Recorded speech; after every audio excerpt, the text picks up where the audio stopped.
सदी के इल्तिजार को मिलकर हमें सजाना है। जहां जगत में राम पधारे उसी अयोध्या जाना है। जहां जहां यश्वमेध का घोड़ा गया वहां पहुंचाना है। जय श्री राम के वो पावन संदेश पठा कर आना है। कौन प्राणी है जिसका राम कनेक्शन नहीं होगा? अगर वो पढ़ना शुरू, रावण को नहीं मारना होता राम तो तुम तो हमको नहीं मिल पाते। तो वो राम जी का कथन है कि रावण को तो हमारा लक्ष्मण बाएं पैर के अंगूठे से बाण चला के मार सकता है माते। रावण को मारना तो बहाना है, शबरी के घर पैदल चल के आना है ताकि आगे आने वाले लोग समझे कि हमें कैसे लोगों के दरवाजे तक पहुंचना है। कनेक्शन क्यों नहीं होगा? जटायु के पंख कट गए, पूरा उसका खानदान उसको कोस रहा है, और जाओ लड़ो। पंख थे, कहते थे जाते थे राम जी के पास जाएंगे अयोध्या दर्शन करने, आप कैसे जाओ? बोले पंख था तो मैं जाता, नहीं है तो राम आएंगे और आए। ये कनेक्शन कैसे नहीं होगा लोगों का? एक आज राज सत्ता पे बैठा हुआ भी राम राज्य की कल्पना ऐसे थोड़ी करता है। सीता जी के वनवास में भी राम की जो स्थिति है उसको तो समय ने बताया नहीं।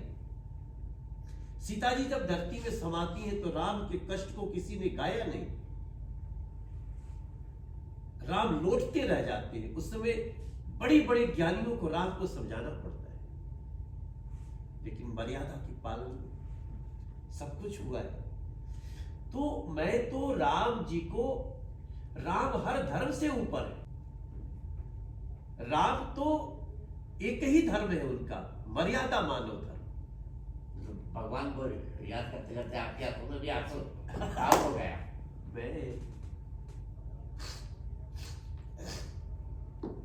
मुझे बहुत खुशी होती है दीपक भाई, मैं यही हूं। मैं तो ठीक है, समय ने सांसद भी बना दिया, हम एक बहुत अच्छे कार्य कर रहे हैं। अभी उज्ज्वला गैस कनेक्शन बांट के आ रहे हैं झड़ौदा बुराड़ी से। लेकिन उस राम को भी अगर किसी ने विरोध कर दिया, राम को भी किसी ने विवादों में डाल दिया, उस राम जी का किसी ने वस्त्र बदलना मना कर दिया, टेंट में रहेंगे वस्त्र भी नहीं बदल सकते, वो सोच के मैं रोने लगता। आप टेंट में कभी दर्शन करने गए? कई कष्ट हुआ? उस कष्ट की कोई सीमा नहीं।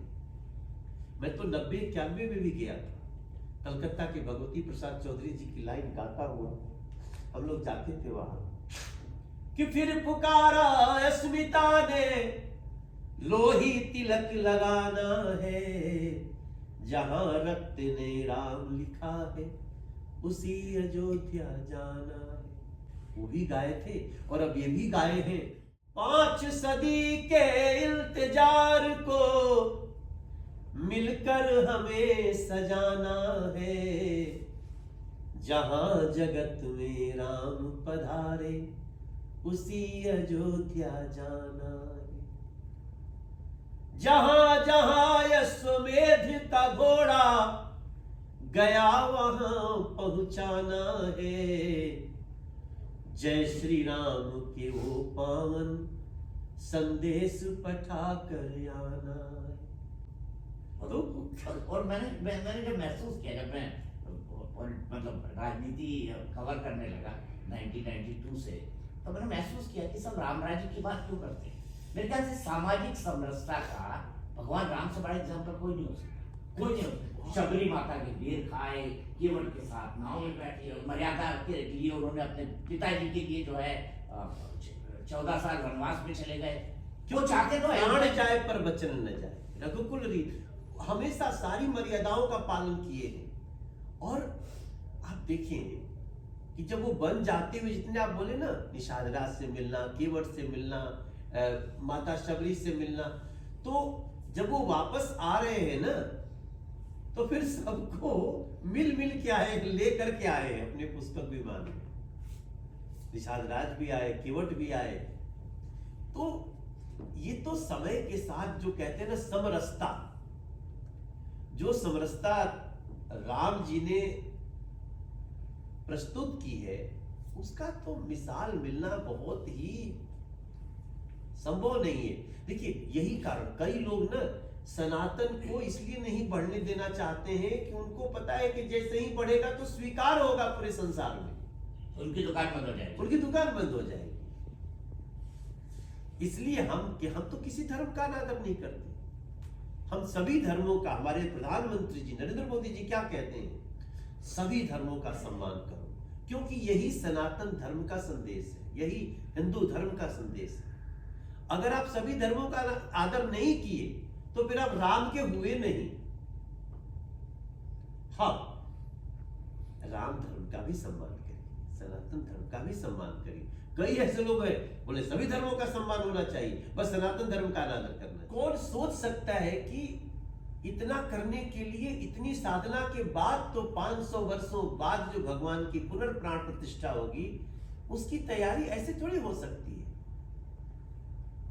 वैसे तो ये मनुष्य का शरीर है, आप चाहो तो इसे मानव की तरह भी रखो, देव की तरह भी कर लो, और दानव भी हो सकते। इसी शरीर में भगवान भी आए, इसी शरीर में रावण भी आए, राम भी आए, कृष्ण भी आए, कंस भी आए। तो इस शरीर को इतना शुद्धि के साथ, इतने कठिन प्रण के साथ 11 दिन जो उन्होंने कहा ना, उसमें ये भी उन्होंने जोड़ा कि मैं निमित्त मात्र हूं।